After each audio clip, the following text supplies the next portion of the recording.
si Kenya. Ona Kibaluya muikwenda, I'll talk.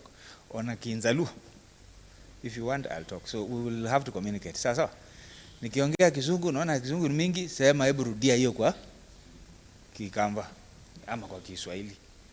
Lugha yote ni sawa. Hiyo ni sawa? Haya, ni mimi nataka kujintroduce vizuri kidogo. Kusema ya kwamba niliwaambia mimi ni Mkamba. Na niko na mbai yakwa. The places I know in Ukambani na mahali nimeenda, only maybe 1 or 2 people here can have been there. Mnanielewa vizuri? Nani amekuwa Mtomo? Nani amekuwa huko? Huyu ni Ukambani? Watu 3. Haya, nani amekuwa Voo? In Kitui. Voo in Kitui. Hakuna. Nani amekuwa Seikuru? Kwa nyinyi? Mondumwe. Mimi nimekuwa huko. Nani amekuwa Ngomeni? Ngomeni iko huko Kiusu. Nani amekuwa Tharaka ile ya Ukambani, wacha ile nyingine? Watu 2 3, Nani amekuwa mahali inaitwa Mwingi? Mwingi. Nani amekuwa kwa ile river ya huko chini pale iko basin hapo ile mahali wanatoa Kithangati? Ile inapakana na Embu na Kitui. Inavuka hivi. Haya. Mtu Mundumwe, Haya. Nakuja. Nimeanzia Ukambani huko. Nimepita Mtomo, nimesema Yata, Kilimani, Mwala, hata mazishi nimeenda huko, hata harusi Mwala. Nani amekuwa Nunguni? Nunguni nimekuwa huko. Kithembe, nani anajua Kithembe? Kaiti hapa ino Kaiti na mambo mengine. Lakini nani anajua Masongaleni? Sasa I want to remind you, in 1992-93 wakati watu wa Masongaleni walikuwa wanahamishwa kutoka Chulu Hills wakija kuseteliwa Masongaleni, nani aliwasettle hapo chini? Ni grupu gani iliwasettle? Nani alijenga hizo 10 classes at 10 schools in one go? Mimi nilikuwa project manager wa Action Aid in Kibwezi. Nani alijenga ile maji ilitoka Kikumbu, hiyo inapita Kikumbuli kutoka huko juu, maji inapita Kisayani huko, Kisayani ikiingia ndani mpaka hadi hapa chini? Ninyi ino wakuni chao wewe. Wakuni wewe kichao. Wewe umefanya nini? Haya. Kabla ya hapo nilikuwa huko Action Aid Kibwezi, ni Kiuso. Mimi ndio nilijenga ile ofisi mahali sasa iko DC iko sijui nani huko. Kiuso. In 1991, I was DO in Kitui County. Wewe ulikuwa wapi? Waiba. My daughter was born in 1990 in Motomo Hospital. Yetu asio mbwa. Sasa Mkamba gani yako hapa kuliko mimi?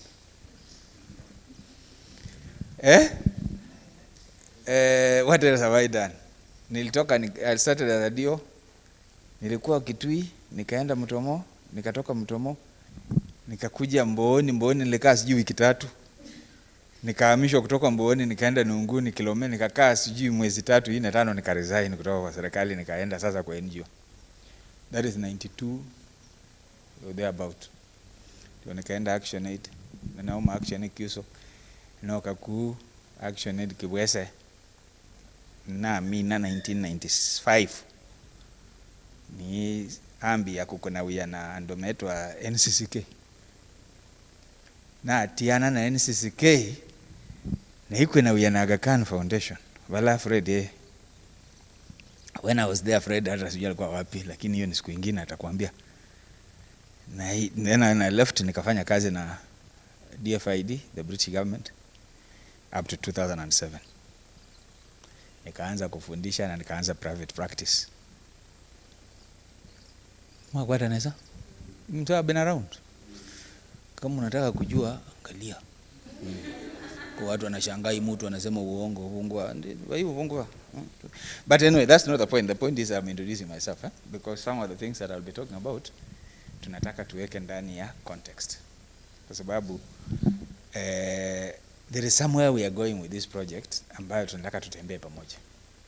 Tuelewane ndio tuone vile tunaweza kufanya. Kwa wale wako kwa civil society, umesikia Uraia Trust? Uraia Trust, I was behind it when I was in DFID. Tukaitoa kutoka DFID tukafanya trust. Ikawa sasa ni organization ambayo inasaidia kupeana civil society, kupeana civic education through civil society. So Uraia Trust is one example of what we are trying to talk about when we talk about LDO. Kuna group ingine inaitwa Kenya Community Development Foundation. Mwahi kuisikia KCDF? Iko Nairobi based. Hata hapa wako. Ile wanafikiri wako na miradi kila mahali. Sasa yule director wa kwanza wa hiyo Community Foundation alikuwa anaitwa Monica Mutuku. Monica Mutuku alikuwa anatoka huko juu, huko pande wa Yata huko. Sasa nani anasema mimi sija promote Wakamba? Si wako wengi. Sasa nikitafuta kiti si mtanipatia. Lakini najua wengine mtanikataza, wengine mtaambia wewe chukua hii, lakini hiyo usijaribu hii. Haya. Hiyo tutaamua tukifika hapo. So KCDF ni organization. It was founded kati ya Aga Khan Foundation na Ford Foundation. Tukaianzisha. It's a story I'll tell you one day. But it's a story that you can create an organization na ikawa na life yake na ika connect na Kenyans na wakaendelea. Most of you wakati nimekuwa nikitafuta hiyo introduction, I was also doing a census to know what you're doing, how you're doing it, how you're sustaining it na vitu kama hizo. So because of that, nataka tuanzie mahali tuko, na kwa sababu hii kitu wakati mwingine haisaidiagi sana kuongea mzuri, inakata hewa ya watu. Na kwa sababu nimeambia watu wa Makueni hawana COVID, mimi sina wasiwasi, lakini lazima bado nijichunge. Si ni sawa? So when we start with what is called frequently asked questions, tunataka tuelewe ni nini USAID inajaribu kufanya. USAID imesema it wants to create local development organizations in every county, starting with half of the counties, which is half of 47. Wanataka wafanye hivyo so that those LDOs can be owned by the people, can be led and managed by the people through representatives. Unajua sometimes sio rahisi kuambia kila mtu awe mahali, lakini unakuja kama representative. So we want civil society groups to create an NGO, an umbrella NGO or an umbrella development organization that can then help in progressing some of the development agenda that are in the county. So wanasema umbrella, but lazima iwe na legal standing, lakini iakilishe local organizations ambazo zina include civil society, private sector at county level. Na wanasema kama USAID kwamba these local organizations zitakuwa members wa LDO na waweze kuchangia kutatua matatizo na kuweza kuhakikisha wamama na vijana wanahusika katika kile wanachokiita county kuimarisha uendelevu. Yeah?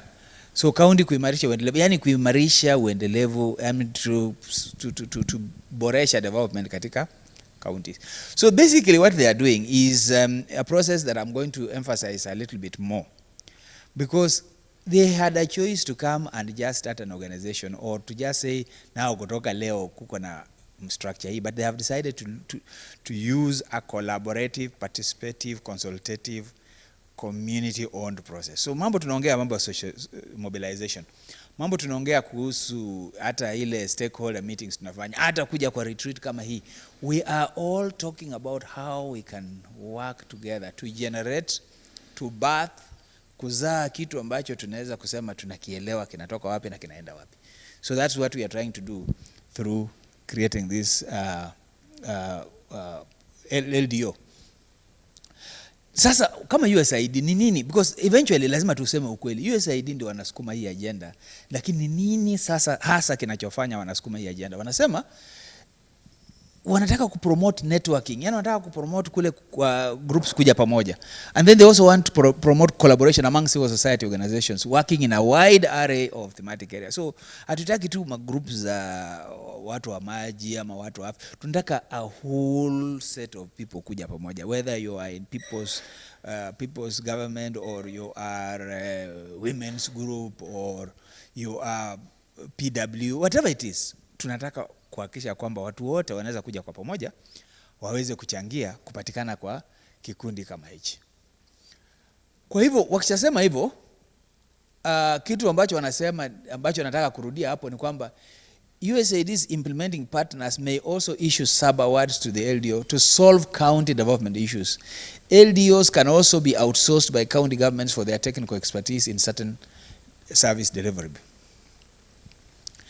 Unajua, tunataka kuchangia katika kuimarisha uendelevu katika county, which means the vehicle ambayo tutakuja nayo ni lazima iwe vehicle ambayo ina skills ama ina ustadi fulani ambayo kwayo hata county inaweza kutumia kusema ya kwamba let us put development through this process, ama katika mambo ya public participation ama tutatumia LDO iliweze kusaidia. Ni iko nje ya serikali, lakini serikali inasema tunaweza kuweka pesa ndani. Kumbuka kwamba hata hizi hela za USAID ambazo tuko nazo ni hela ambazo zinatoka kwa umma, kutoka kule kwao. Kwa hivyo it's also possible that the government, county government and even national government can find it necessary to put resources through this LDO, because LDO iko na expertise, because LDO iko na ustadi fulani na uzoefu fulani ambayo wanaweza kutumia kuhakikisha kwamba wana deliver against the service that the government wants or USAID wants.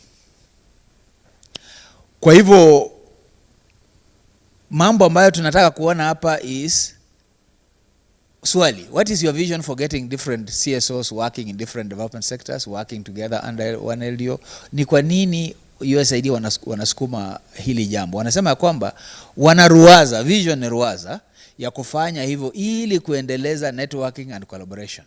Na hiyo nafikiri tumezungumzia, lakini la muhimu pale wanasema those working in similar thematic sectors will generate a collective voice.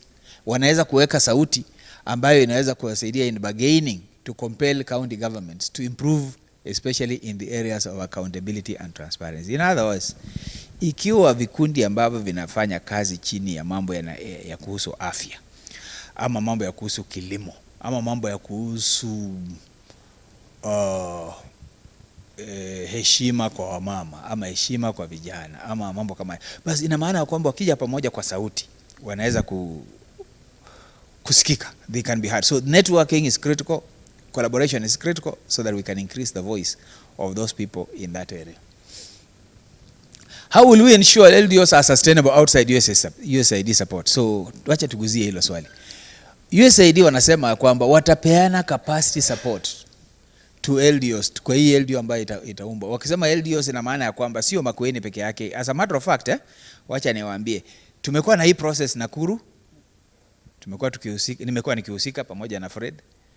Jana tumeanzisha hiyo LDO. Tuko na hii process inaendelea Kisumu. Tumefanya mkutano huko. Tumefanya mkutano mwingine Friday, ingine tunafanya Monday.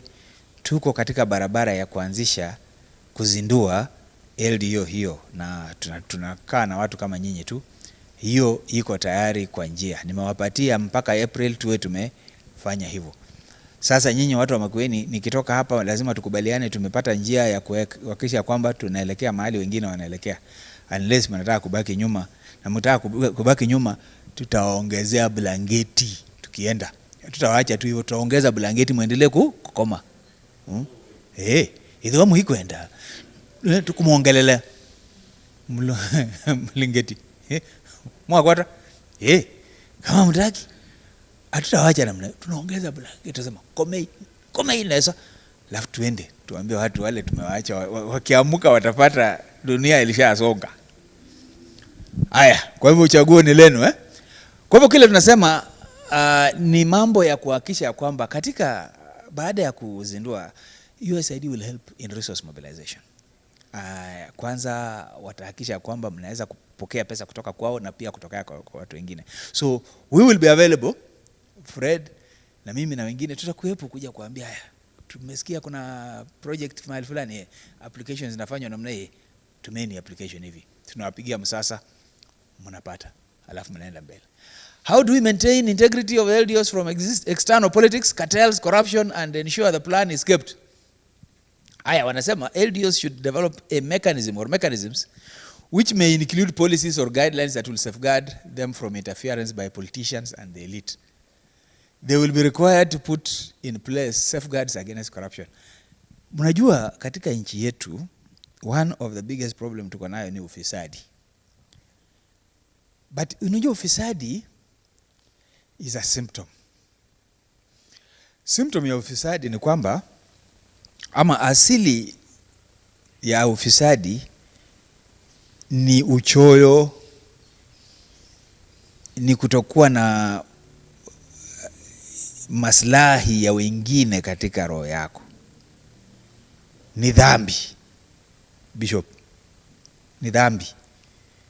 Because kama wewe sio mwenye dhambi, kama wewe ni mtu wa kusikia Biblia, Biblia inasema penda mwenzako kama unavyojipenda. Kama hutaki kupenda mwenzako, ina maana ya kwamba uko tayari kumuibia, uko tayari kutamani bibi yake ama bwana yake, si wanatamani hata mabwana. Uko tayari kuvunja zile sheria ambazo zimewekwa. Sasa mambo ya ufisadi ni mambo ambayo lazima tupambane nayo vilivyo, kwa sababu tusipofanya namna hiyo, sababu yake ni kwamba tutaanza kupora mali ambayo sio yetu. Tutakuambia wewe kesho ongoje. You see, ukiambiwa leo niongojee kitu fulani, hakuna sababu ya wewe kutokiongoja. Na mimi najua, sijui mambo ya tabia ilitoka wapi, lakini Mkamba wa zamani, siku zetu, alikuwa ni Mkamba ambaye alikuwa anaogopa kitu cha mtu. Ndio maana Wakamba wengi na watchmen. Ni kwa watu wawili tu ambao ni watchmen wazuri, Mkamba na Mluya. Andwaseli. Ukimwachia bibi yako, utapata vile yako.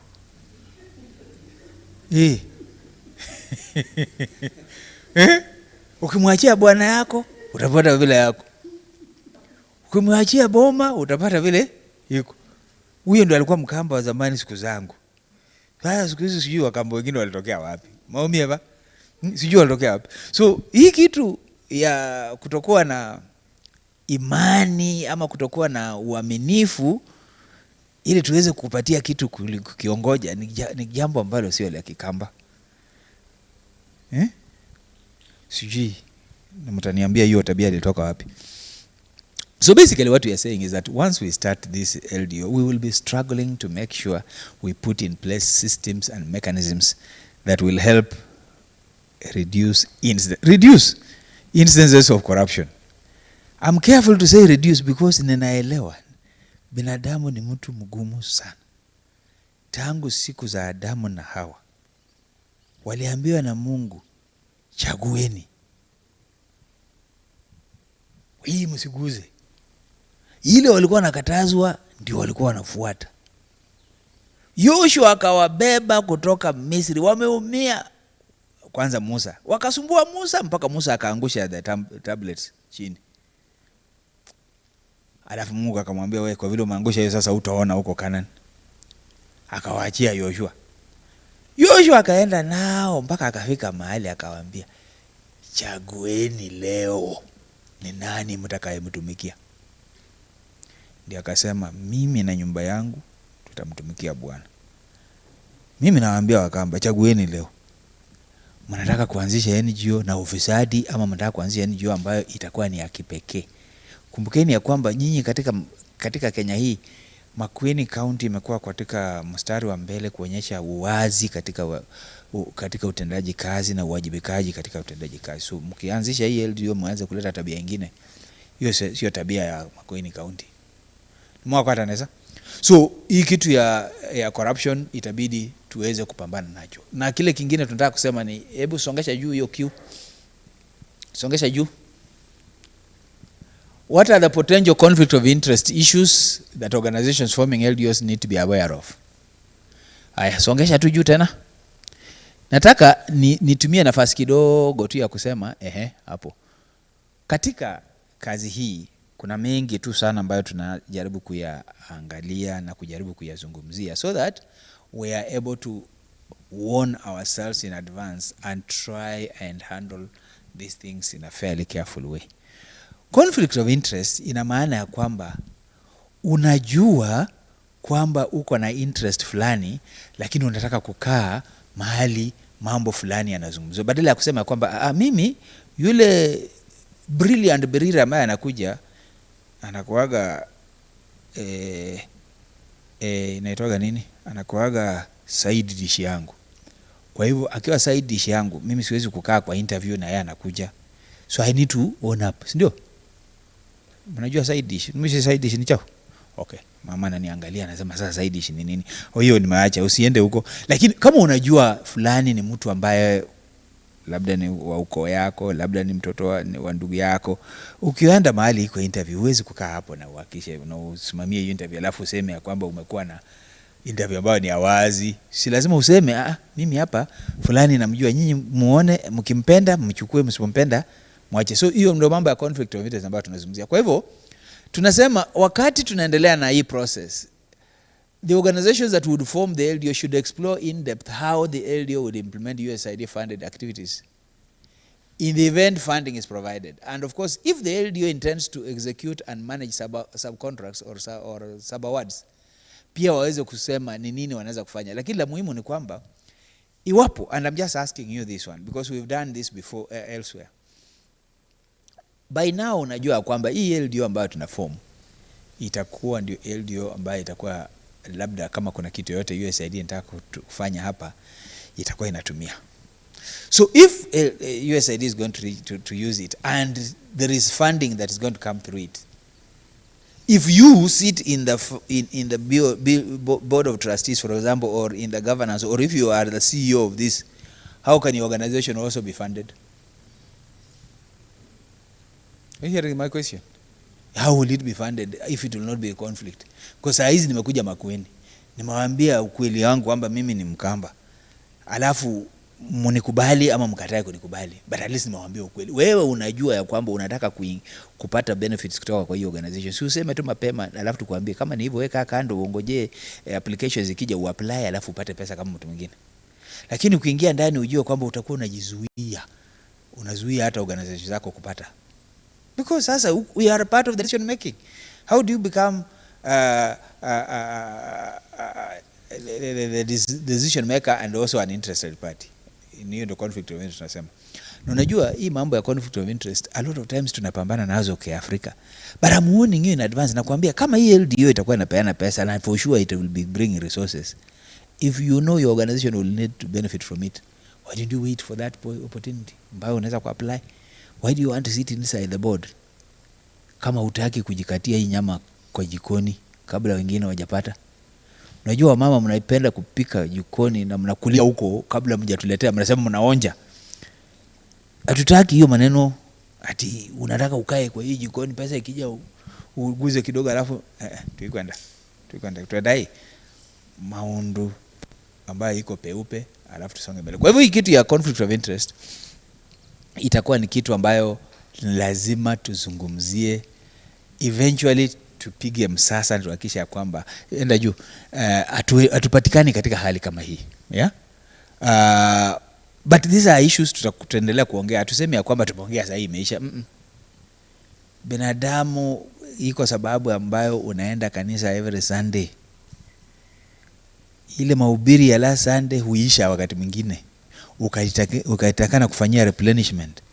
That's why the sermon yako bishop kama ilikuwa ni mzuri ile Sunday ingine, ile ingine pia ndakana iwe kama si kali iwe kali zaidi, because every day people are bringing different problems and therefore you are also approaching different issues depending on how you're doing it. So basically swala la conflict of interest zitakuepo, na ile ni jambo ambalo tutajaribu kuzungumzia, na unaona wamededicate a lot of acres of land, yani mashamba wametumia ekari nyingi sana za mashamba kujaribu kuexplain hiyo kitu ya na sitaki kwenda huko saa hizi.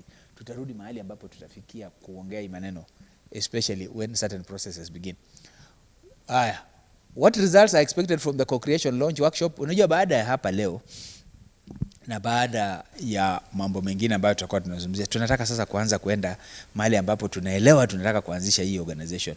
What do we need to take care of? For example, we have now experience about other places and we now know how not to do certain things. By the way, process ya Nakuru ilienda mzuri sana. Nilikuwepo from the beginning. Tukafanya criteria ya watu kukaa kwa trust. Tukakubaliana. Tukafanya advertisement, watu wakafanya applications. Tukafanya shortlisting, tukiwa wahusika kama nyinyi wengine, everybody. USAID walikuwa wanahusika, Aga Khan Foundation wanahusika, nyinyi kama steering committee wahusika, wananchi wanahusika, county government wanahusika. Tukahakikisha kwamba kila mtu ako kwa hiyo meza ya kufanya hiyo shortlisting. I'm telling you, tulipata watu kwa njia ambayo ni Bwana tu, mkono wa Bwana, because people just fitted in that.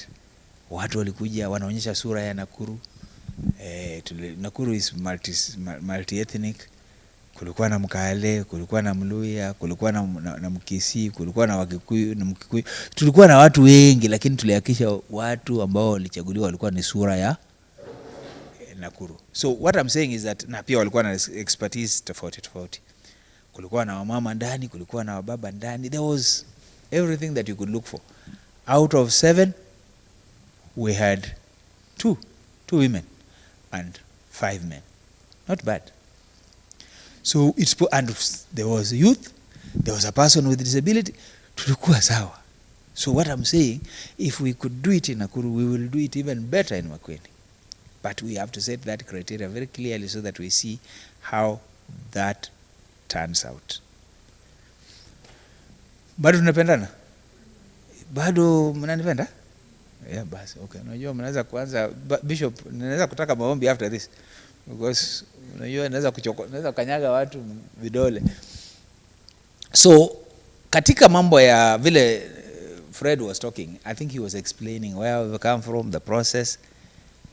We want to eventually create an organization that you can all say you know how it was created. Hatutaki kuja tu hapa na kona tunalala sikio kwa sio mbongo nini, kesho mnasikia ati sasa organization imekuja, unasikia ati mkulima fulani ndio chairman, sijui na mtu mwingine hujawahi kusikia, unasikiaga anatoka sijui mali, kumbe anatoka Kajiado. It will be a process that we all know and people that we can say na maumite kwamba yaombe kana ya atangwa kana ya nzauni inundu ni ya kamba kanata. Sio mnanisikia vizuri? Berir, kama huwezi kuelewa Kikamba, shauri yako. I'm sure you do understand something, ndio? You better learn. But I have a solution for you. Are you single? Think about it. Think about it. It might be a way of learning. About? No. I'm not a candidate. I want you to get a good Kamba young man. Wait. Sasa wewe unataka kuniingilia. Mimi ndio mwalimu, wewe unataka kuwa mwalimu. So tutazungumzia mambo ya co-creation. Tutazungumzia mambo ya how, for example, mnaelewa how you found yourself. There was a process that allowed you to find yourselves here. There's a process that brought county into this process. There is a process that continuously keeps us engaged. There are certain processes that we have engaged where Martha is sitting at Azumzia. So we are constantly doing things together, and so you know where we're coming from. And I'll talk about it a little later again. So what are the guiding principles? Ni nini kinafanya tuna nini? Hebu tuendelee kidogo hapo. Enda tu juu. Usiende juu zaidi, hiyo tuliachia Moi. Unajua tulisema Moi aende juu zaidi mpaka mwisho akaenda. Haya ama okay, sawa. What are the guiding principles in the formation of the LDO? Number 1, structured and established.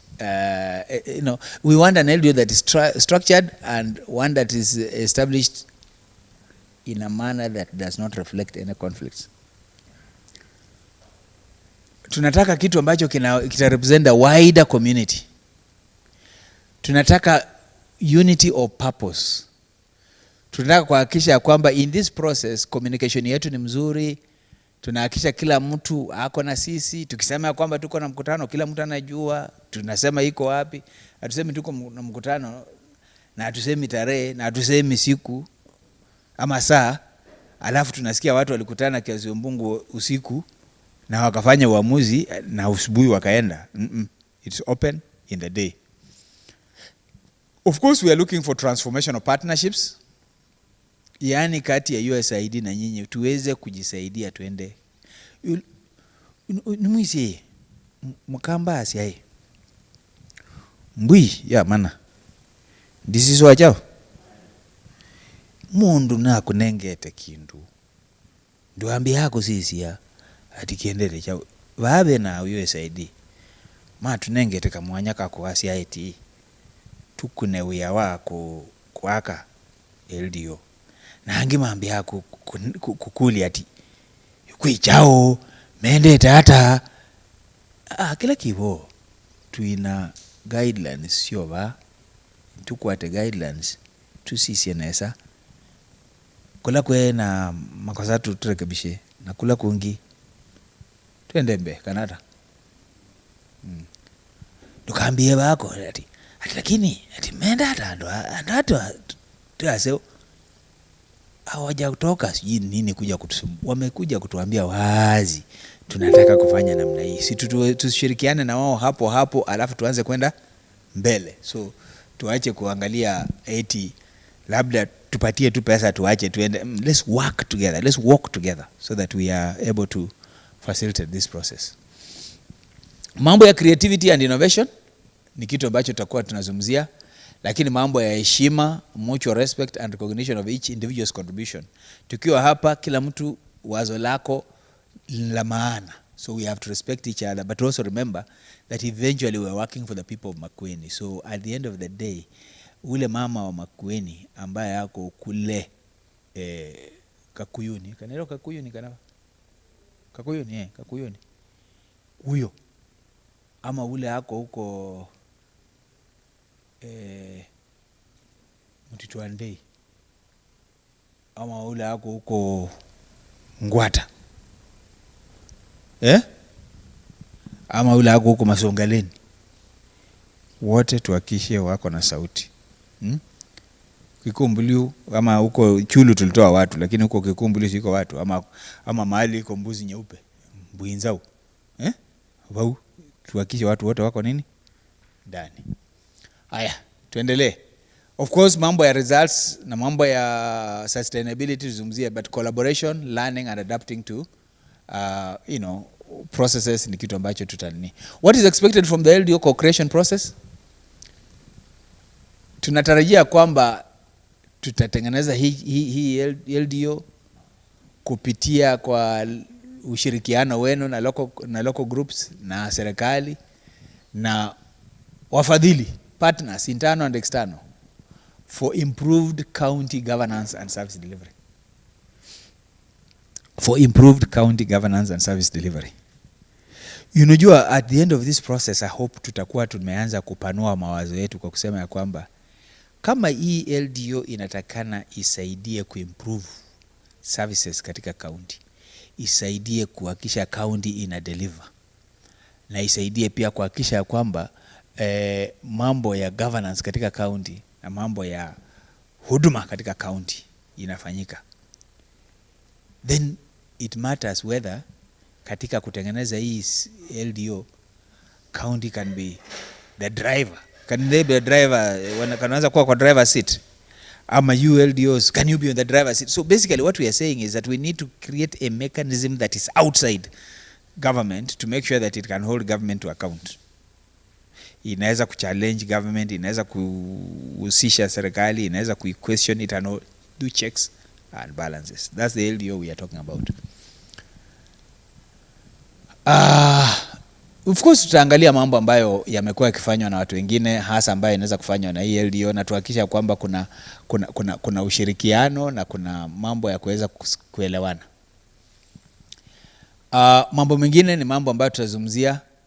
Timelines ni kitu ambacho tutatengeneza sisi wenyewe, and therefore USAID wanasema wataketa for costs related to the formation of the LDO. through the implementing partners, mods and Yetu, may fund some of the LDO co-creation workshops and consultations. So there are two players ambao wanasukuma mradi huu. Yetu inasukumwa na AKF kwa upande mwingine, na kuna wako na counties zao ambazo wanasukuma, na nafikiri hizo counties ni Nakuru, Kisii, Makueni, Mombasa and Isiolo. Na zingine zinasukumwa kama Kakamega, Kisumu, Turkana, Kiambu, na zingine zinasukumwa na mods. Kwa hivyo ni jambo ambalo tutakuwa tunaangalia vile linafanyika na vile tunaweza kusukumana nalo.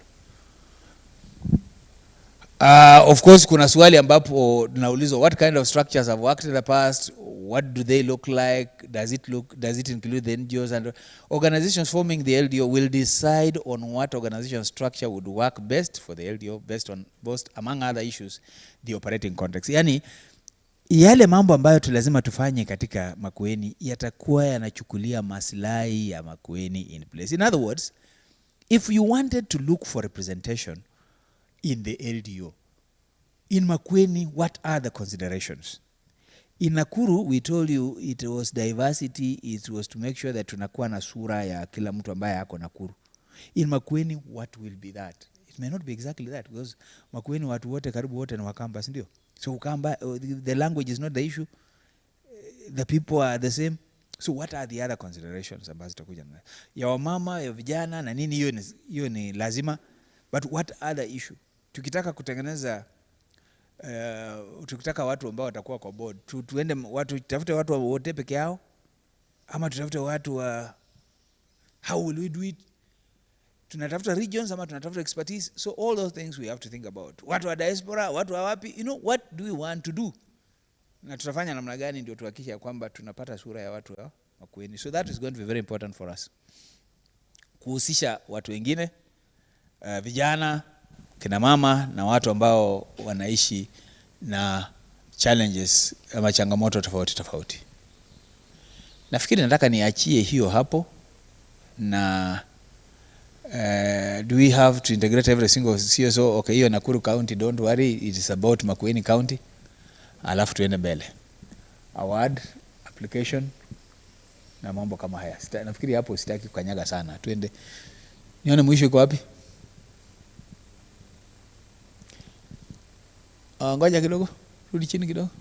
What role will... Okay, endelea. Aya, swali ni kwamba these materials are available. They have been generated by USAID as what they are calling frequently asked questions. And you can get access to it. Tutakupatia usome uelewe. We na makulio kubiki obao. Are there any questions up to that stage?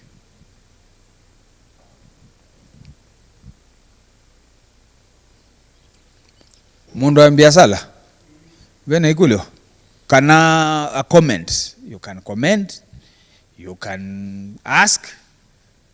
Because this is our workshop, not my workshop. Bishop na Moko. Yes. I wanted to know, nenda manyabala we ndugu waweze kigamba mono. Are there, I mean, out of the ones that you have successfully worked on and launched now, is there a success story that you can quote now out of that, based on the organizations that are represented in the co-creation? Number two, has it attracted substantial funding? Number three, have they had some projects that have been implemented?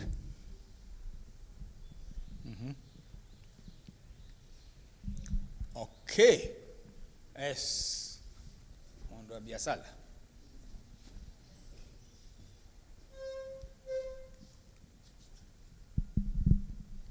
Yes, my name is Festus, Chamber of Commerce.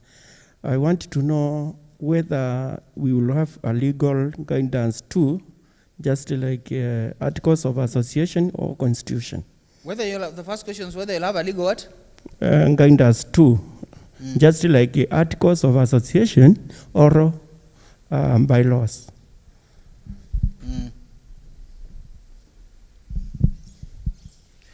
Aya, can I nijibu hiyo alafu ndio tuone kama ita generate mambo ingine? Bishop, what we are doing here today is still work in progress, because as we have said, the intention to create these organizations through which USAID and other players can give support is a recent idea. Started early last year, ikazuiwa kidogo na mambo ya COVID, but we have now picked up, tunaendelea. So the first to be registered is likely to be the Nakuru one. So it has not even been registered. It's in the way to be registered. It has not implemented anything. However, the idea of the LDO is not a new idea. It's coming from an experience. I told you we have the experience of Raya Trust. We have the experience of KCDF. It's national. They are national. There are people here called Savo Trust. There are many, many ways in which we have organized ourselves, including some of your own organizations. You started as an idea, you are running, and it's working. When you look at mainstream churches like the Catholics, the Anglicans, they have what they are calling the CCS. The Catholics have even 2, 3, 4 different organizations they are running. The other day I was with the Catholics, something movement, medical something development. They have the Catholic Relief Services, and so on. The Seventh-day people have ADRA, the Adventist Development, the Adventist Relief Agency.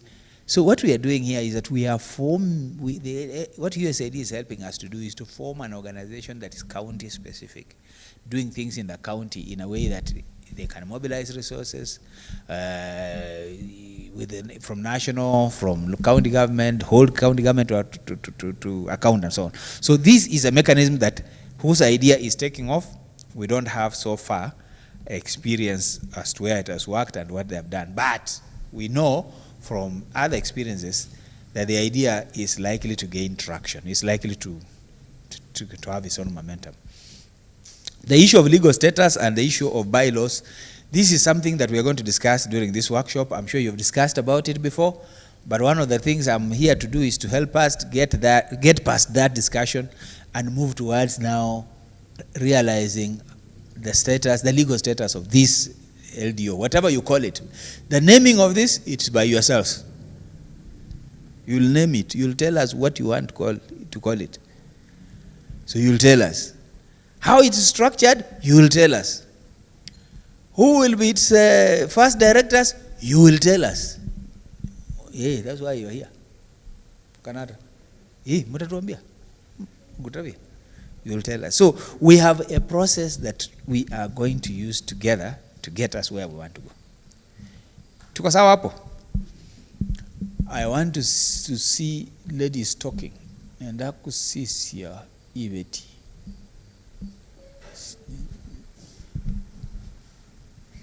Brilliant. When I say Yetu, I mean ladies. Aya, Josephine, talk. Wezi tu kuniangalia namna hii ati kwa sababu nafikiria mimi natoka Kilome kama wewe. Hapana, lazima uongee.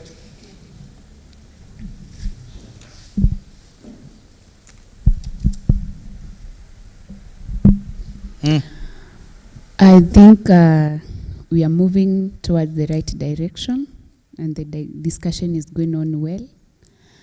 And it is my belief that at the end of the day, because I think what you have given us is just a skeleton, as we go to the meat, we'll have now more discussions. Tutapeana nyama na tutapeana kabichi pia na nzugu. All those things are important towards cooking. Na carrot, na kama unatoka upande na minji, carrot na hivi vitu vingine yote. I agree with you, Josephine. Nataka kusikia sauti ya wamama. Niangalie tu namna hiyo. Ufatia hiyo ria rogo manduli.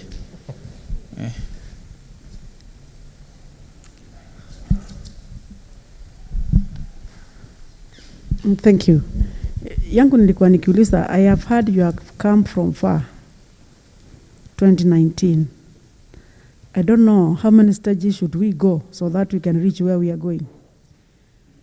And also, when are we putting this meat in this skeleton? You have told us you want good people. And what are you putting in place to make sure this wild animal called corruption is not there? Because that is the only word we have. We might be having a very good intentions to do good in Makueni, but that big animal comes across. What are you putting in place? Thank you for that. Remind me the name again. Rhoda. Rhoda, the question you ask is important. Before end of tomorrow, we will have agreed on the steps that we shall take to realize the LDO. But those steps will be jointly owned and pursued between ourselves and yourselves. These people that we shall interview, these people that we shall find, these people that shall apply, will be people we know, or people who come from here, or people that we can say have an interest in Makueni. But more importantly, when we come to shortlisting and we come to interviewing, it's skills and it's also integrity. If we don't get it right, haki tutalilia jikoni. Because watatukaranga, tutaibika, tutasema tulikuwa tunapoteza wakati tukienda Kasiombungu. Nitasema nilitoka Nairobi asubuhi, kama leo nimetoka asubuhi nimefika hapa saa 2:30, nilikuwa naenda kufanya nini Makueni? So if we don't get it right, we shall all regret. So it's our responsibility, mine, yours, and with the help of the Almighty. Atuonyeshe watu wazuri, atuletee watu wazuri. Asipoletea watu wazuri, hai tutalia. Si hapo tuko sawa, Rhoda? Kuna mkono hapa.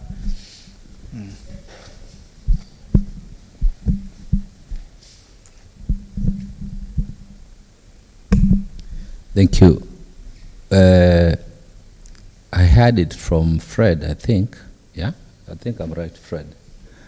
That during the period of application, there are around 4 organizations which were identified.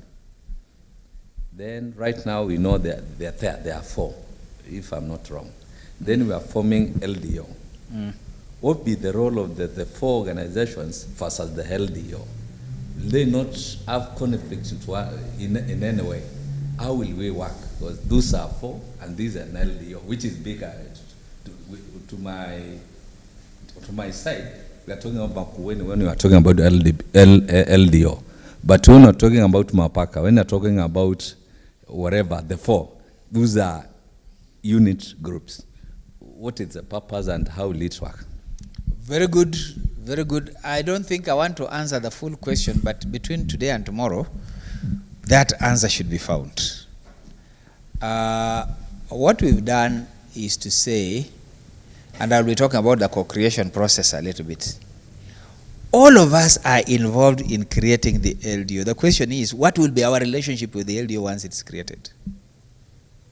What will be our relationship? You know, as a parent, you give birth to a child.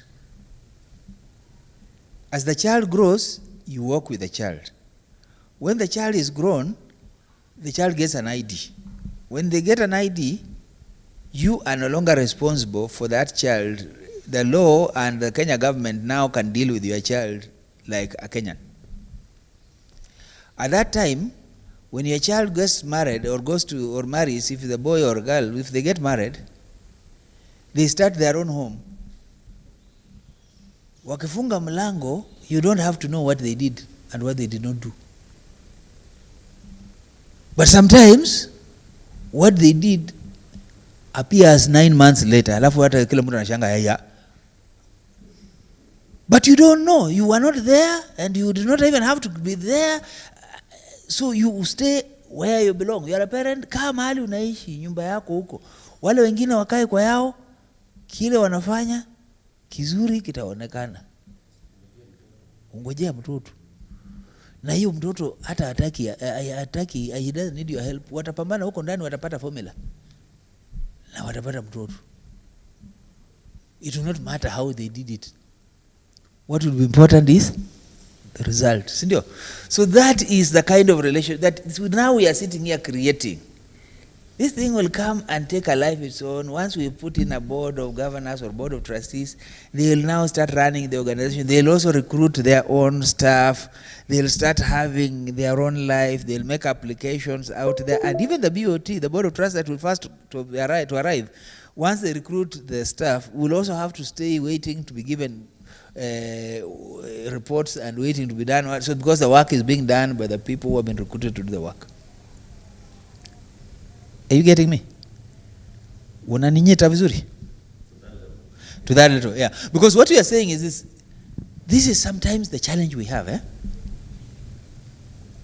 We know, you see, right now we are looking at this. We're saying we are the 4 LDOs, 4 people creating LDOs. So what will happen? I have told you KCDF, I was one among the founders. I was the first program person to run it and build it. But it had trustees.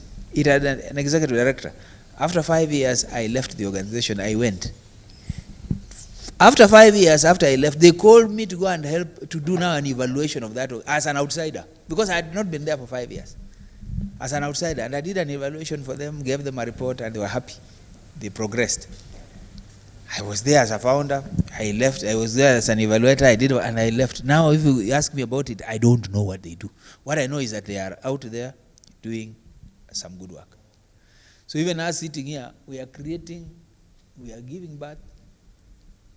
At least we know the process because we have been told what the process is. And hata kama tutafanya makosa ingine ndani hapo tutafanya, lakini somehow tutapata mtoto. Huyu mtoto akipatikana atakuwa mkubwa. Akiwa mkubwa atakuwa na nyumba yake. Akiwa na nyumba yake atakuwa na atajiendeleza. Yeah, that's what we are doing. So we are co-creators. We are creating, just like God made us co-creators with Him, so that it's us who are generating people in God's image. You know, initially alituumba, lakini sasa sisi ndio tunamuumbia watu wengine. Hata some of people we are creating have no similarity with God, but amekubali ni wake. Anakubali ni wake. Okay, any other comment? Any other comment? Fred, are these people viewers wanakaaga namna hii kama leo wameniogopa? Nduku? You have to talk. Pelekee Nduku mic.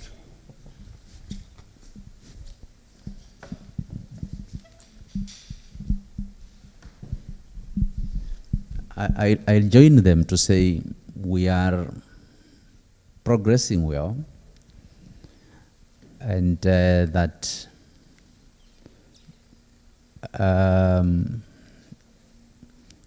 where we are now, in my view, I think it doesn't matter where the idea came from. We have shared it, and we now co-own the idea. The applicants who responded to the call for concept notes when you said placed the advert, and those who did not apply were given a chance to join hands and form the LDO. That the 4 we are having now had an understanding or interpreted the call to an acceptable level by USAID, were given to us to join hands with the government, USAID, led by Aga Khan Foundation, to co-create. So even those organizations that never saw the advert have a chance in the organ we are going to form. So yes, they received a commendation letter from USAID to the effect that we accept your concept, it's good, it can move to the next level. Now we are in the next level, and it should be an opportunity for all of us to co-create, because in their own they formed an LDO. But it became clear that we needed one LDO for Makueni, not several, just one. So I would urge that we also don't belabor that much and move forward. What becomes of this discussion is what is important. They are there, they are our partners. I mean, they are partners like any other organization in Makueni. Thank you.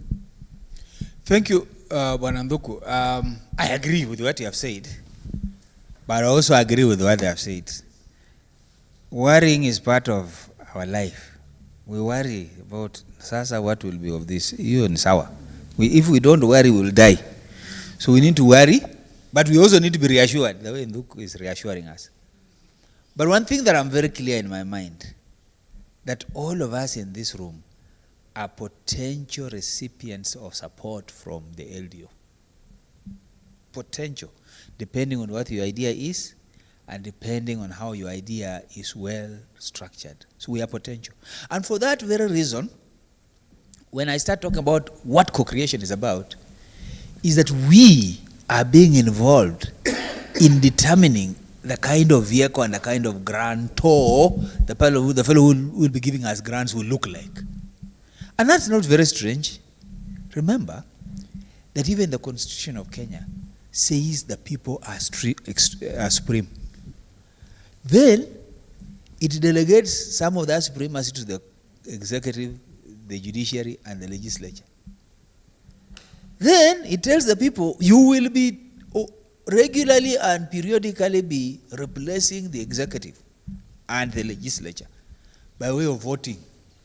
So we have the power, we have delegated it to these people, and then we have been given power back as voters. We are told, after 5 years, piga watu kiatu.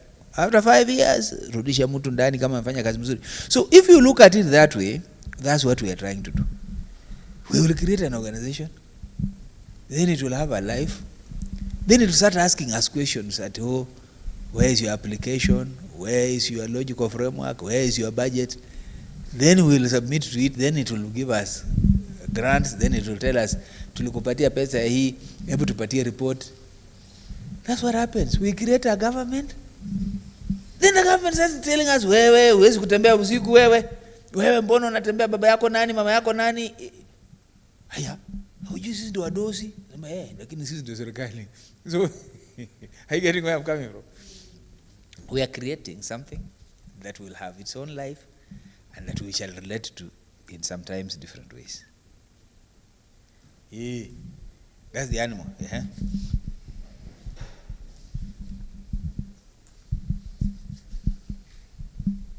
Thank you, Martin, for the facilitation so far. I think you are the best facilitator that we would have wished.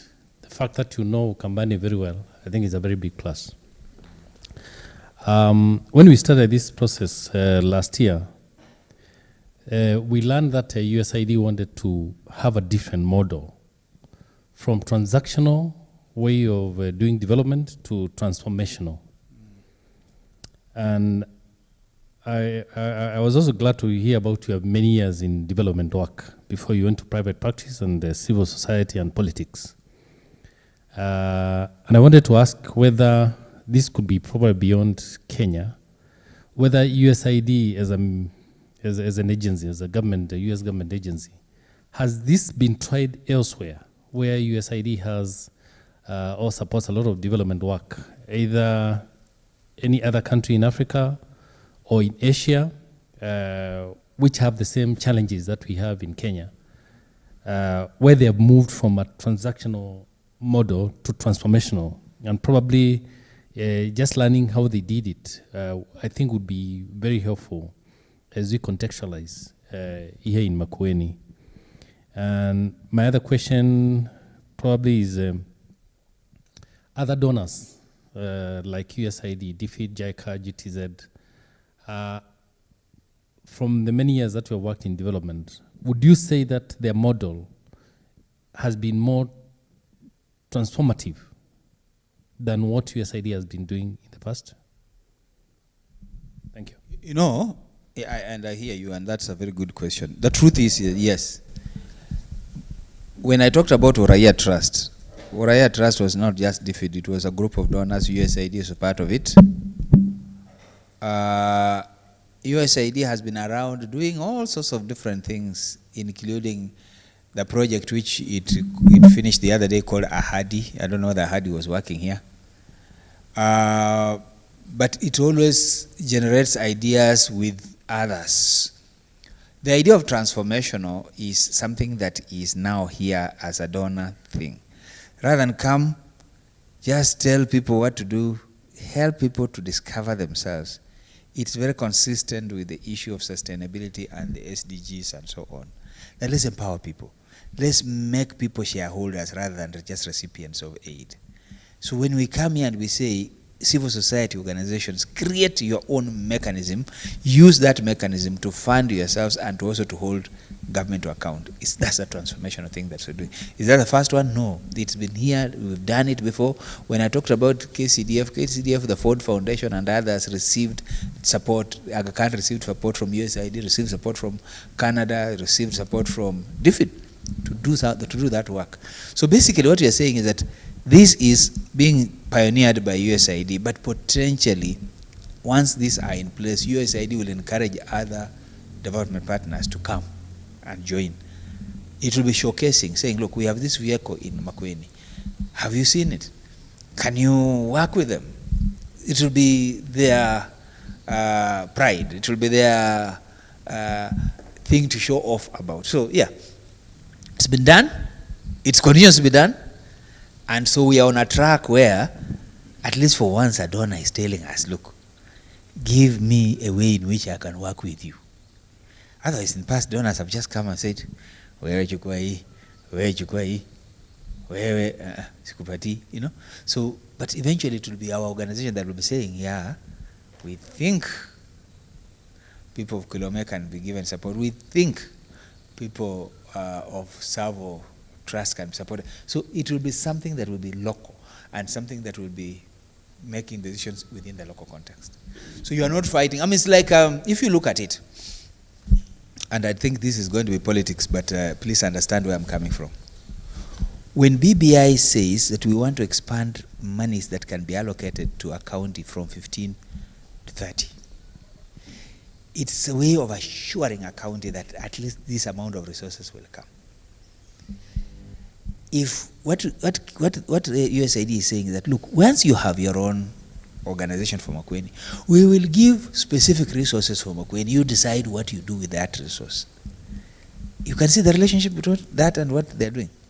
Say, no, we want to deal with each county specifically.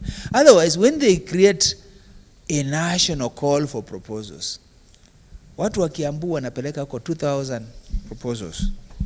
Na watu wa Makueni wanapeleka ngapi? 3. How will those resources be used? It will go where the majority of the applicants are. But now we are saying there will be money that people of Makueni can be assured about, and they can actually compete for that money here. And we are also saying that once the model is in place, any other donor who has money for Makueni County will say, this money is specific for Makueni, and we are pushing this agenda. I'm laughing because the agenda could sometimes be what you want and what you don't want. Like the Bishop amended, the LGBT and so. So there will be things that will be there. You can choose whether you want to do them or whether you don't want to do them. Okay? I don't know that I'm answering you. I don't know whether you are still with me. Tuko pamoja. Yeah, so here is an opportunity where a donor is saying, I would like to set apart. Kuna wanasiasa wanasema kusema na kutenga, ama ni kutenga na kusema. Wanasema kwamba wanataka kutenga kiwango fulani cha hela kwa sababu ya maendeleo ya kaunti ya Makueni. Lakini ili tufanye namna hiyo lazima tuwe na aina fulani ya gari ama aina fulani ya mwongozo ambayo itatusaidia kuhakikisha kwamba hizo hela zikiingia pale Makueni zitatumika kwa jinsi ilivyokusudiwa ama ilivyotarajiwa. So that's the kind of vehicle that we're looking for. Yes. No, we na Mondo Moka. Yes, madam. Thank you, Martin. I think I would want to make my contributions and touch in a few of the questions that have been asked. We've been doing this co-creation process for quite some time. And part of the reason that you can see we are sort of quiet, it's because we've been pregnant enough and we need to go to the delivery room. Thank you for the kind of, for exposing the idea using the frequently asked questions. But I would want to touch one of the things that you've said. When a question has been asked, like, is there another structure that has been formed that looks like what we want to form?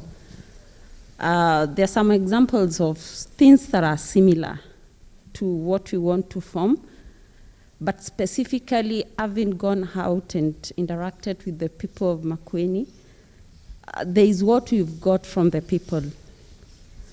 From what we've heard from the people is that they don't want a desktop organization.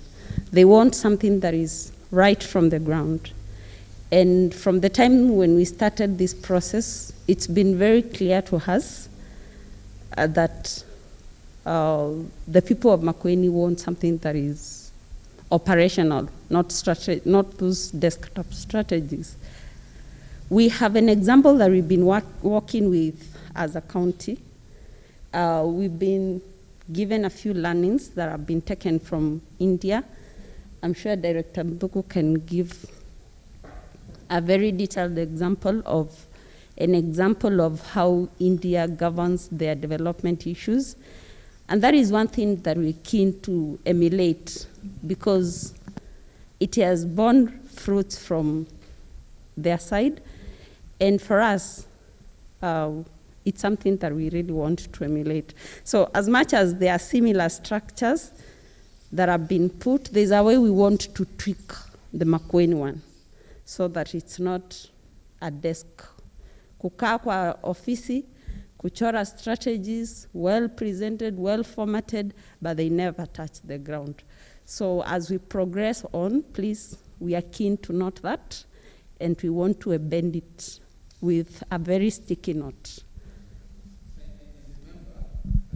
I like what you're saying because we have to share everything that we have so that when we come to agreeing on how we are going to progress, we agree on account of how unique we want to be, how different we want to be. We just don't want to be any other. We want to be a Makueni transformative organization, not just another organization. We have enough organizations here. So why should we create another one? It has to be different. It has to offer value. Good. Yeah, the question, and then we go to the...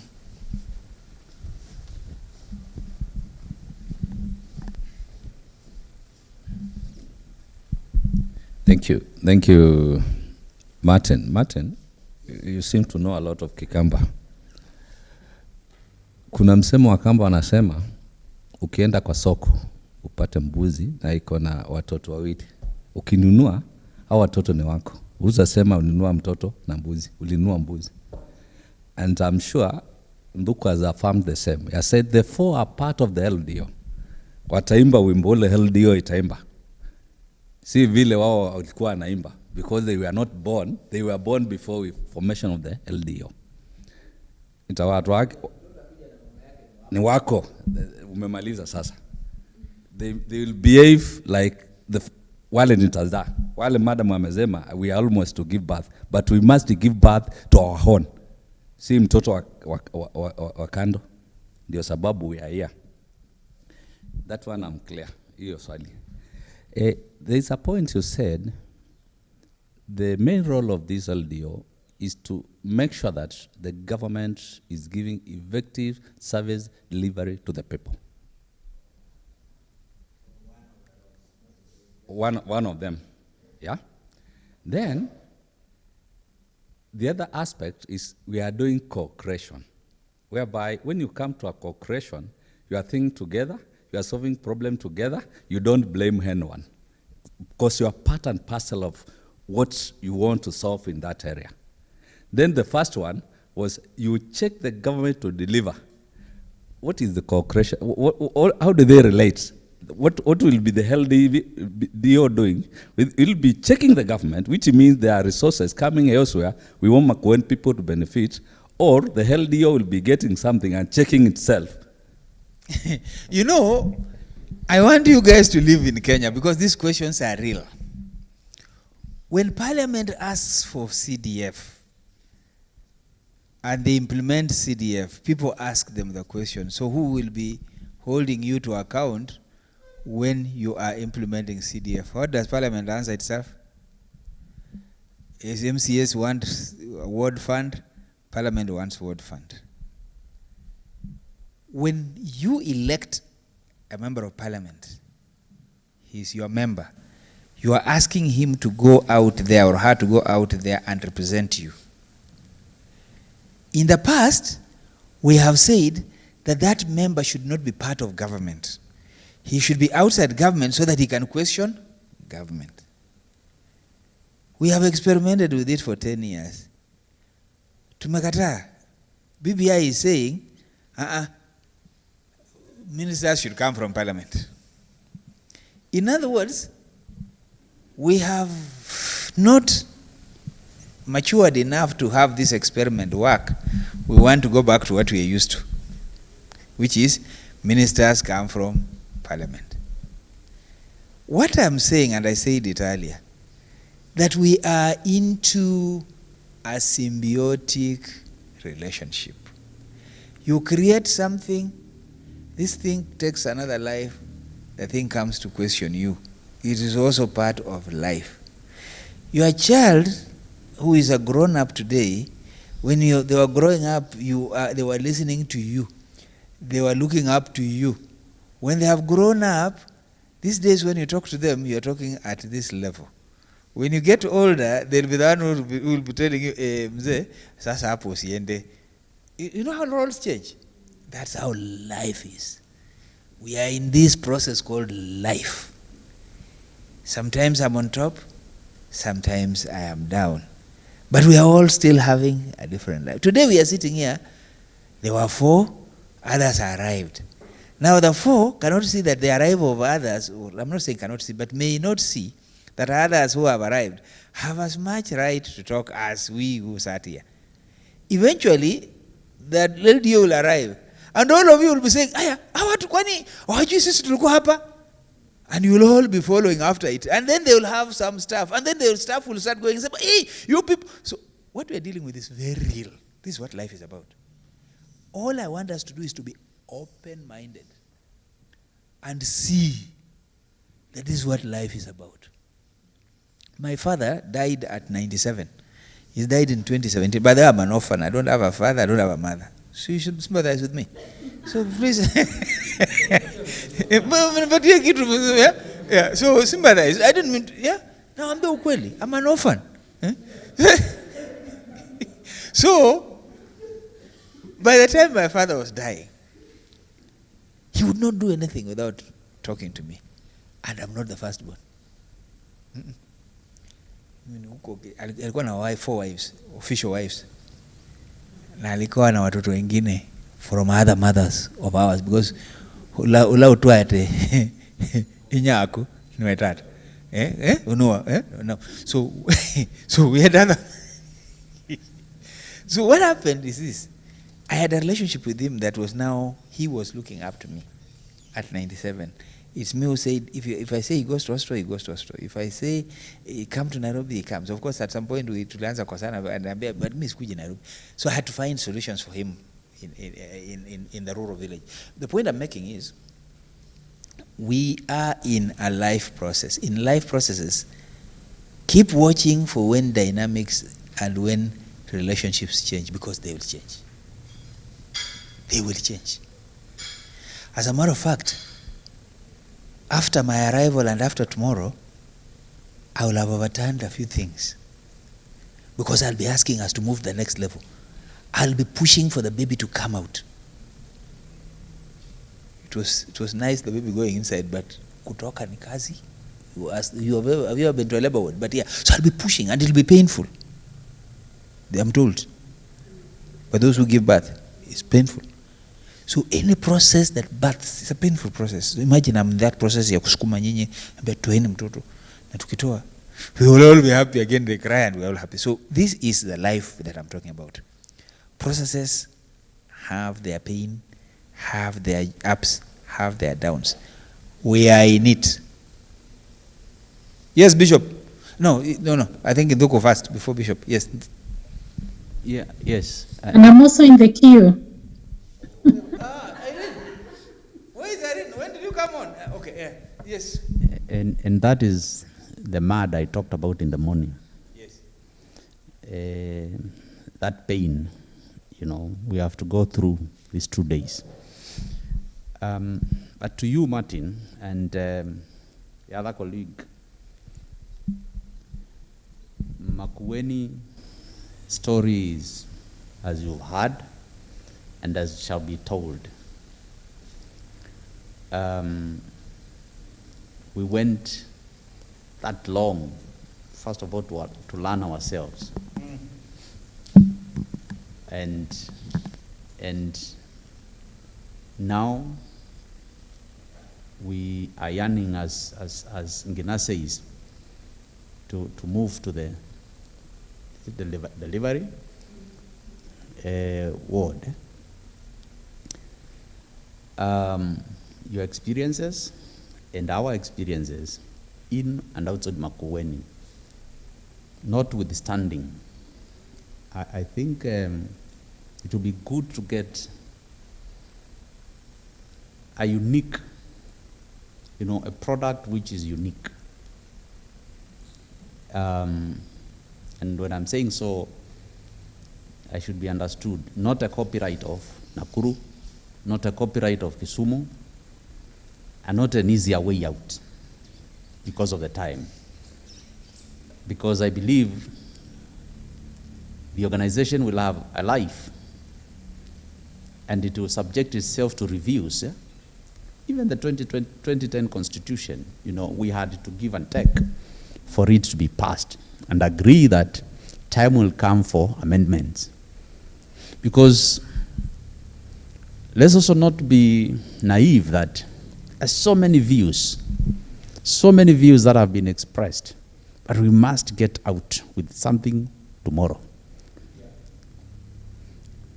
To put the first step forward, we need something that resembles Makueni, resembles the ideas we've listened to, our experiences in India, say Brazil, say wherever, notwithstanding all those.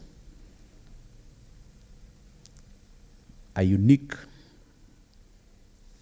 output of Makueni. Therefore, it is a big challenge to you and the other facilitator for getting out that. It is a big challenge for us, seated as you stand, to ensure that we enrich. Thank you. Nduku, what you are saying, that uniqueness, that resemblance, and that structure that is Makueni will come not from this side, but from all of us. Bishop, no kamwanya nikau nikako kamwanya nikako Irene batu nena kikamba idwandu hisi kikamba ndo kanene Irene noyo. Thank you so much. I know, I understand that. Bas, so you better be able to be preparing ya kikamba nundu nuinana na idhui unene kikamba. Haya, no akwata. Haya, Bishop. First of all, I'm very happy because of the contribution which has been made, especially by Nduku and this lady. Although one of the things that I'm happy with is that you are experienced in ASAL, that is Arid and Samari. Actually, you have spent much of your time in this. And when this was introduced, through the CDC, and we were involved. I was quite skeptical about this. Why? Because I can tour you in moribund white elephants by other organizations that preceded this. And we had all kind of investment done, but there was hardly any sustainability, and you cannot show. And a good example is, I don't want to put where you were, where you worked down there. You cannot show, if you go there, you cannot show, this is a product of sustainability of what you saw there in that organization where you were. And, but now, my 2 points are these. Because I believe what you have done in Nakuru, it has a multi-sectoral representation of the stakeholders. And here too, through the Yetu, we have actually involved the same. But now, in the hierarchy of management, my plea is that each level should be accountable. And the best thing is, as we craft the hierarchy of management, it is good that we also create an hierarchy or a level where checks and balances can be experienced, or a level which can implement or oversee checks and balances of this. Because this is an organization. In science, organisms live and they can die. It can grow, it can die. And so that we do not subject ours into that. The monitoring checks and the balances is a crucial factor, so that this one can see a decade, decades, and maybe a century. Thank you. No, I agree with you. And maybe some things we will keep learning them slowly. For example, let us work on the structure of the LDO, because then the LDO will work on its own structure and then also work on the structure that will come to implement its ideas. But the concerns you have, the fears you have, must always be at the back of our mind as we create these organizations. Irene, before I come to you, I want to listen to Josephine, then I'll come to you. Yes, Josephine.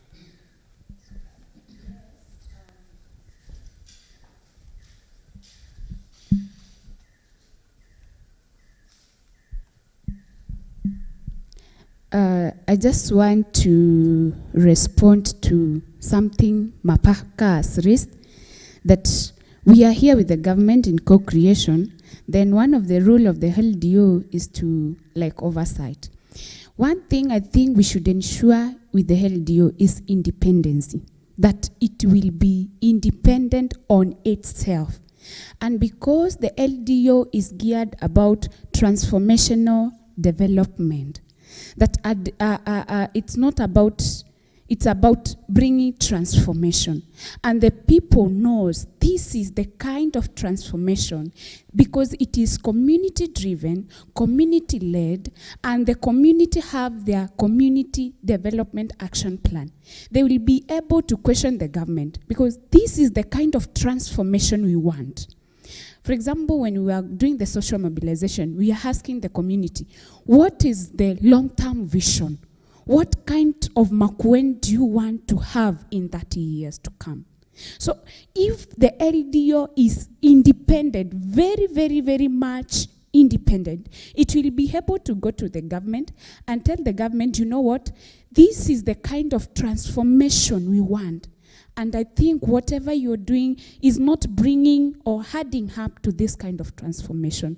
So I think as we go on with the co-creation and the registration, we have to have a clear cut of the interaction between the government and the LDO, that it is independent. It is not I mezwi, I baby. Yes. Irene, please come in at that level, because Ngina wants to come again, but let Irene come in, and then Ngina, we are in this, so we'll keep discussing. Irene, ambia na kikamba, we mzao? I see. I understand. I'm not as good as you. I don't have a resident tutor like you do, maybe. Now, two things, and I'm happy to come and speak after the pastor. Pastor, thank you. because he's brought up one of the points I wanted to highlight, and that is the point that when we are thinking about we are thinking about how to structure this organization. Yes, we are talking about the board of trustees, which is we are talking about the leaders, the few who are going to lead. But we also need to think about the other aspect of governance, which is, of course, policies and procedures. We are also talking about the monitoring and evaluation, and those points is brought out very well, so that we are not blinded by the fact that we are only focused on that. We need to also think about those other ones. Then the point that Josephine has brought up is very important, the fact that we consulted and we have a clear understanding of the LDO vision and where people live in perpetuity, not something that is going to come and go. So when you go back to the discussions and the presentation we had, it is very clear that people want long-term transformation of the community and benefits being accrued to the individual household and individual people. And that is going to be something critical when you're thinking about this organization. So now that leads me to go back to the comment about transformational aspect. Yes, USAID talks a lot about journey to self-reliance, and that's a very broad philosophy. However, when you start thinking about Kenya, where we are today, and you think about the LDO and what we want to see, it's very clear that where we have reached, we'll never go back to being just a national government. County devolution is here to stay. And so when we're talking about an umbrella level organization that provides the platform for the voice of the people, then you start looking at it as an attractive idea for not only USAID, but other donors who are funding programs at this point. And I can say without fear of contradiction that there has been a lot of interest in terms of the formation of the LDOs, where we are with the process, not just from the USAID perspective, but from the other donors. I jumped off to a meeting with USAID because as we speak, let me switch off the camera for better sound. As we speak, we have another process that is ongoing that USAID has put out an APS as a follow-on to the program you're talking about as a HADI. And in that meeting, in fact, they said that if the LDOs were registered, those would actually have been ideal partners with USAID in this program. And that means that USAID, in terms of its other program, not just the formation of the LDO, but also other programs, is actually thinking as the LDO, is actually looking at the LDO as the vehicle to advance programmatic implementation in the counties. So when we are thinking about this, we need to be clear that it is going with the time. Kenya as a country will always be a country with counties, and the LDO is a platform that then brings together civil society to engage with county government. And if you haven't spoken before, I know we've spoken in other places, that we have the three-legged stool as the analogy that we take. We have the government, we have the private sector, and we have civil society. And the three bring about development in any sphere. In the county then, we have the county government, we will have a very strong LDO, and we have a thriving private sector, and of course business, and the three sectors then catalyze development in every county and are able to make sure that there is benefits accrued to individuals and to communities. So in our thinking, I think that's the way, that should be the one that really drives us. But most important is to ensure that the voice of the people, and they spoke very clearly in all our decisions, the voice of the people is listened to and actually influences the decisions we are going to make. So I do agree it's not going to be easy. It's not going to be a cut and paste. It's going to be what the people of Makueni want. And at the same time, we need to know that informing organizations, we need to agree that there is always the time for taking off, for an organization to take off. And we are going to stay with this organization for some time. And I really like the fact that the county government of Makueni has also committed to supporting the development and the capacity development of the LDO until it is actually able to stand on its feet. Over and back to you, Martin. Thank you, Irene. Martin has stepped out for a few seconds. So I think we had Gina.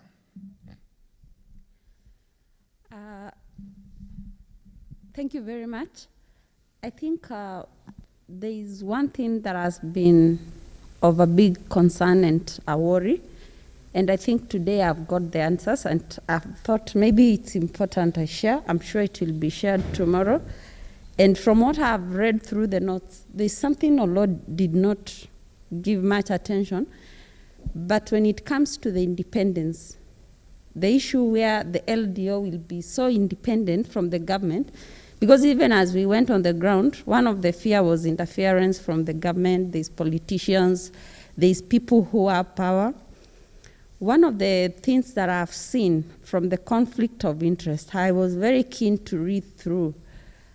From the document that Olo had presented has shown very clearly that, for example, the board of trustees, if you want to be a board of trustee, and whatever you're doing as conflicts, or whatever you're doing, if my organization will be interested in sourcing for funds from the LDO, I think there are options about it. You either leave the organization or you leave the application to be a trustee. So I've seen a very clear guidelines, and for me it is now very clear. I'm sure we've been, as we were going through, we were not getting clear where will we separate the lines, because it was always dotted. But for now we are able to draw a line, because as we make the applications for the board of trustees, we will be very keen. It will be our mandate as the people who have been mandated by the people of Makueni to form this LDO, for us to check if someone has, whatever they're doing can bring interest, they either resign there or leave being board of trustees. And this is where now the government will also come in, because as he has said, Olo has tried to explain it very well, that once we form this thing, we'll give it mandates and it will be legal. And now from there, now the process of the constitution will take effect. So for me, it's quite a good eye-opener. And that's why I'm saying we feel like we want to move on. Thank you. Mbasa hapo, alafu ama kuna mwingine alikuwa mapema. Yes. Sema. Hapa lazima tuongee. Asante. History is not a bad subject. And the history of development in this country reminds us that in the 90s, we used to talk about a Pajero culture. If you have heard of it, it was closely associated with the NGO world or the civil society organizations. That the word Pajero, of course, is the car. Yeah, the car of the days. The car that anybody would want to buy, the car that the CEOs of the civil society organizations, the NGOs would want to buy to go out to the field. Yes? So it was a good car. But it was used in a bad way, that the NGOs used the plight of the people to fundraise money. And the moment the money comes, they buy the car and justify that we need a good car to go to the field. the CEO of that organization cannot go to the field or with a small car. And because of that, the development partners started looking and reevaluating themselves, the partnerships they were going to enter into with the NGOs. They returned faith to the government and started channeling more development through the government. Of course, we all know the government was also not a saint then. I'm saying this so that we are also reminded that even this LDO, as much as we also say fears of infiltration, fears of that and that, the NGO itself or the LDO itself will require to conduct its business as per what you are going to spell out in the constitution for it, in the trust deeds. But let's not think that it is also going to be a saint.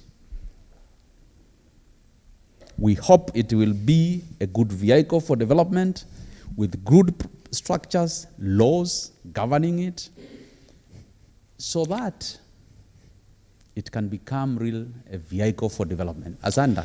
Thank you. One, I will be talking a little later in the afternoon. I'll come to that issue you are raising. I call it the cultural barrier.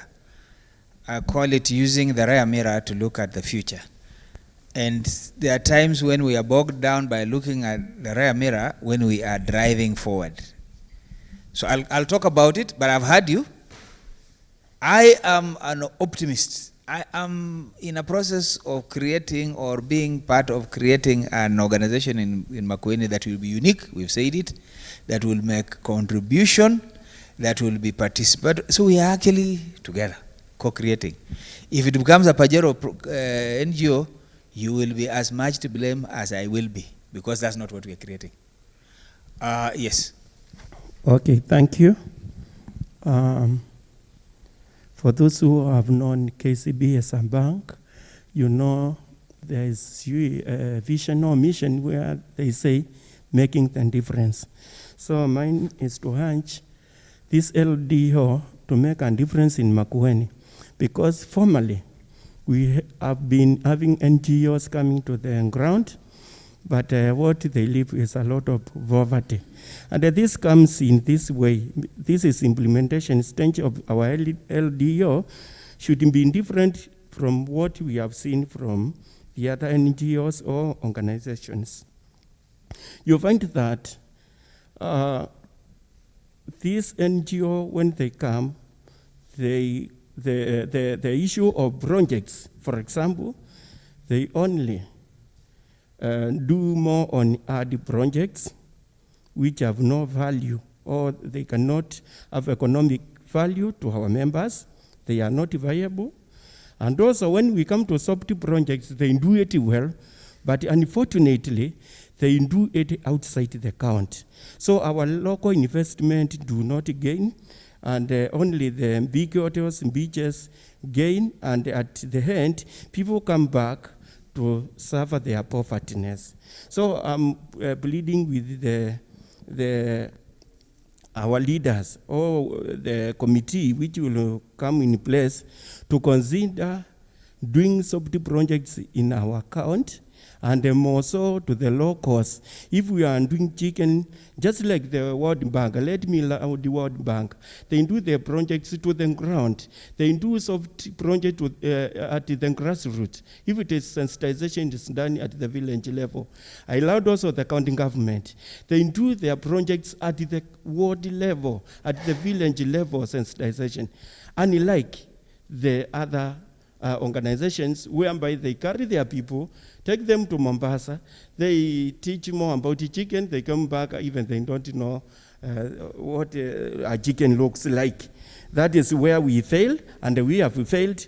And as I learned the county government and the World Bank on the way they execute their projects, I pray with the incoming committee that we make a difference on this LDO, whereby the soft project should have economic value, and also the soft project should empower the local investments. That is my input. Etela vanini vatwe valavala twendete ilovi angimenda kusemba kudhi Mombasa tuivalavala ya kudhi ilovi tusianze kwenda Mombasa, please. We are still up here talking about the vehicle. We are not even saying what that vehicle will do. So please not start going down there and prescribe. We are not the ones who are going to prescribe. Let me tell you what this LDO will look like. It can look like two things. One, it can be a direct implementer doing projects itself, but I suspect that that is not a sustainable model. It will be an organization that will be supporting through grants NGOs, CBO organizations based in Makueni to do what they are proposing to do. So proposals will come from, if those proposals don't look like community, it's not the NGO to blame, it's the people who are giving those proposals. And if they get those proposals and don't do them in the community, we all are residents of Makueni, we can hold it to account. So let us not be worried about things that can be done and will be done in a way that we shall all agree. Let's worry about, are we going to get the structures right, get the right people to initiate this? If we get the right people, people with the right ideals, people with the right integrity, we will get there. But even as we are not going anywhere, we are still in Makueni. We will keep reminding ourselves that that's not what we were creating if they start going to Mombasa and we are going to Nairobi. So we are not going away. We are here. We are part of this process. In a moment later, today and tomorrow, I'll be showing how we shall try and couch this in such a way that we are actually able to monitor and able to support. So we'll talk about it. Nisao?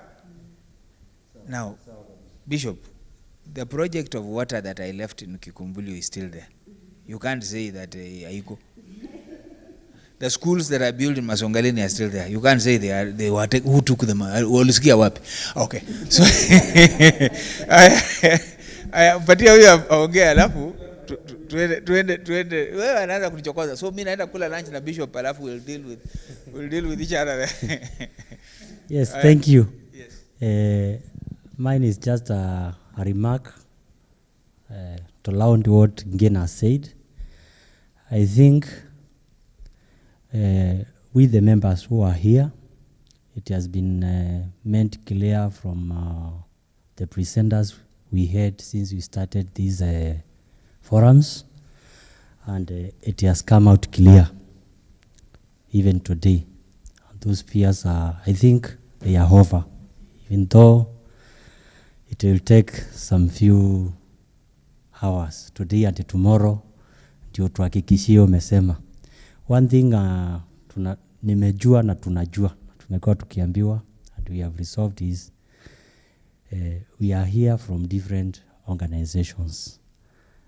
But the purpose why we are here, it is to form an LDO which will itasaidia watu wa Makueni, na we should have that greater picture of the people of Makueni and the development of the county.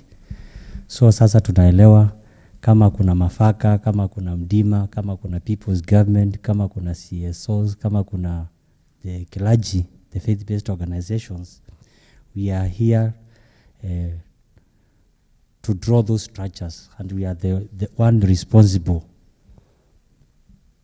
to even say what we want it to be structured.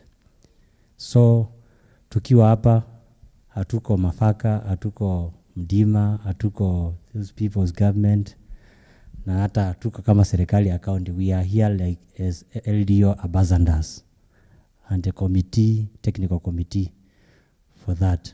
Tukifanya social mobilization, which happened later December, the people of Makueni gave their views.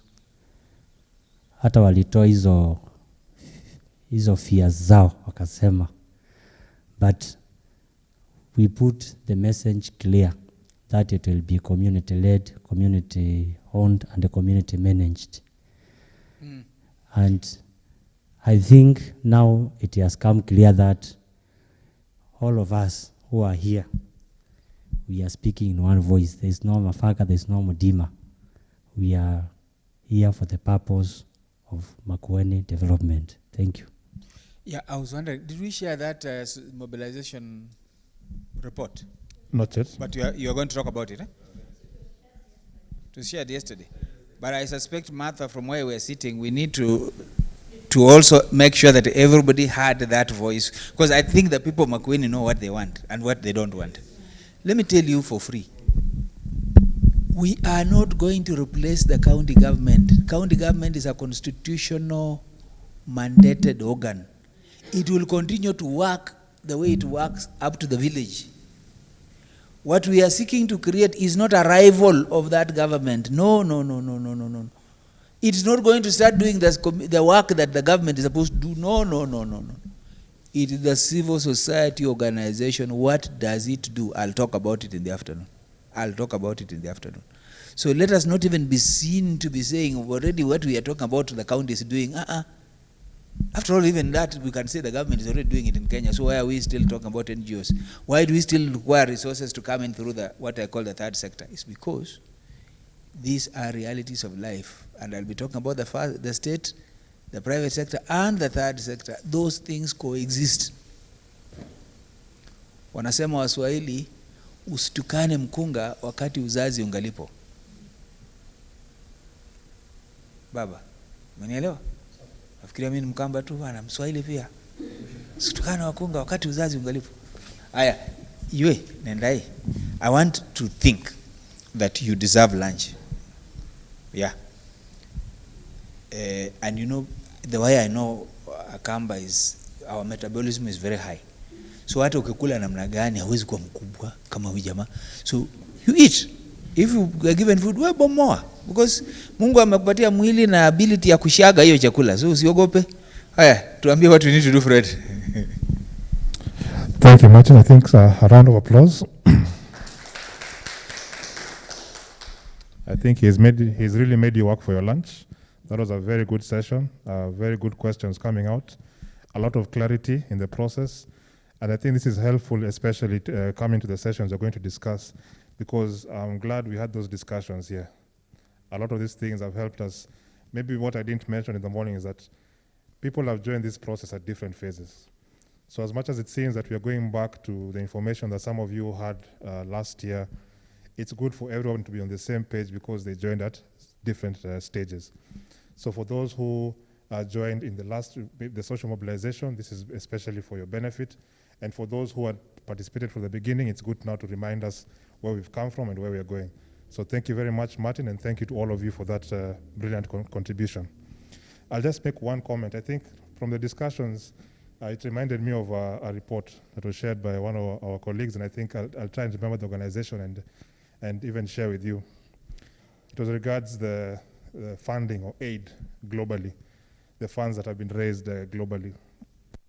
So the report says that in 2018, $150 billion was raised globally.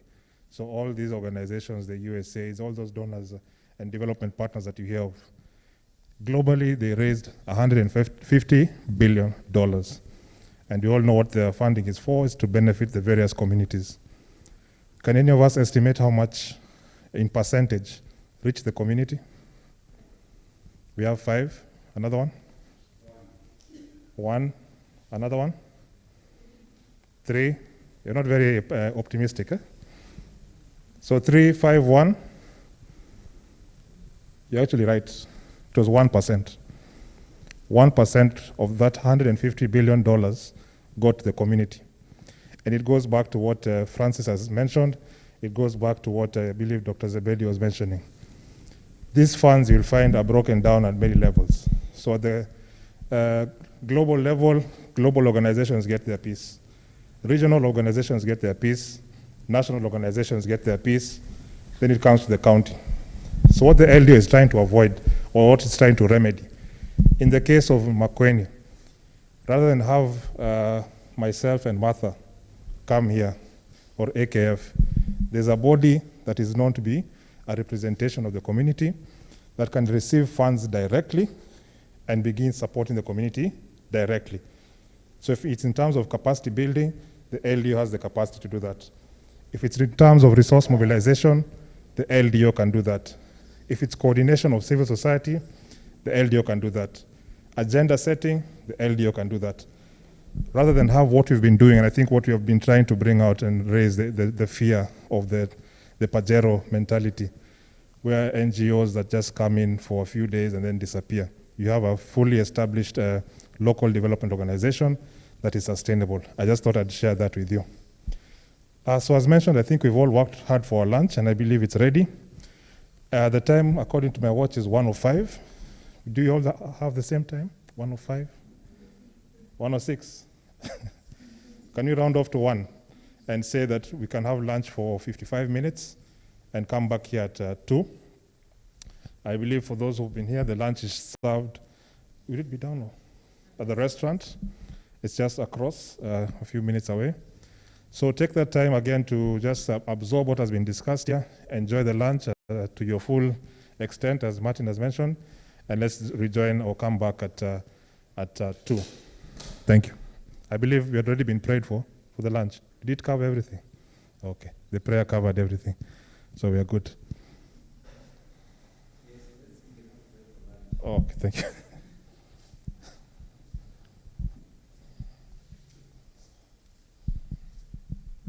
Let's pray. Father, in the mighty name of the Lord Jesus Christ, we thank you for this time that you've given us.